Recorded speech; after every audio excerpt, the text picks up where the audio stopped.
আচ্ছা, এই solve F1 handheld fan আসে, এটাকে অন করে আপনাদেরকে দেখাই। এটা কিন্তু 5টা স্পিড আছে। নাম্বার 1,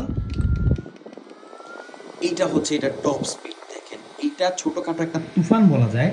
এত বাতাস, এত ছোট একটা ফ্যানে 2000 এমএএইচ এর ব্যাটারি আছে, সাথে ক্যারি করার মতন স্ট্যান্ডার্ড একটা ফ্যান। আপনি এটাকে যে কোনো জায়গায় নিয়ে গেলে মানুষ জিজ্ঞেস করবেই যে ভাই এটা কী জিনিস, এত বাতাস, মানে আওয়াজটা হচ্ছে একদম জেট প্লেনের মতো।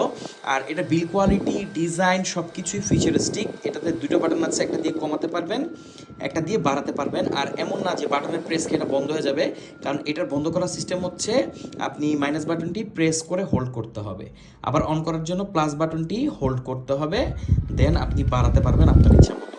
তো এই সলভ F1 হ্যান্ডহেল্ড ফ্যান বর্তমানে বাজারে একদম হটকেক হবে খুব জলদি, কারণ এটার প্রাইস হচ্ছে খুবই কম। এই ডিজাইনের যে ফ্যান, সেগুলোর প্রাইস 4 থেকে 5 হাজার টাকা হয়। আপনি চাইলে খোঁজ খবর নিতে পারেন। জিসু লাইফের একটা মডেল আছে, আমি এই মুহূর্তে মডেলটি মনে করতে পারছি না, বাট এই সলভ কিন্তু অসাধারণ একটা ব্র্যান্ড। তারা প্রিমিয়াম সব ফ্যান তৈরি করে থাকে, বাট এইটা যা আনলো, মানে এক কথায় একদম বাজার কাঁপানোর মতো। এখানে টাইপ সি পোর্ট আছে এটাকে চার্জ করার জন্য, আর এটাকে আপনি যে কোনো জায়গায় ক্যারি করতে পারবেন। আপনার ব্যাগের চিপায় আপনি ইজিলি এটাকে ফালায় রাখতে পারবেন।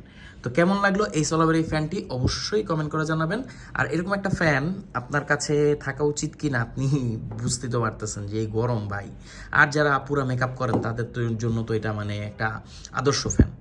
তো আমাদের কাছে পাচ্ছেন খুবই রিজনেবল প্রাইসে, প্রাইসটা খুবই কম, মানে 1000 টাকার আশেপাশে আমি বলে দিলাম আর কি।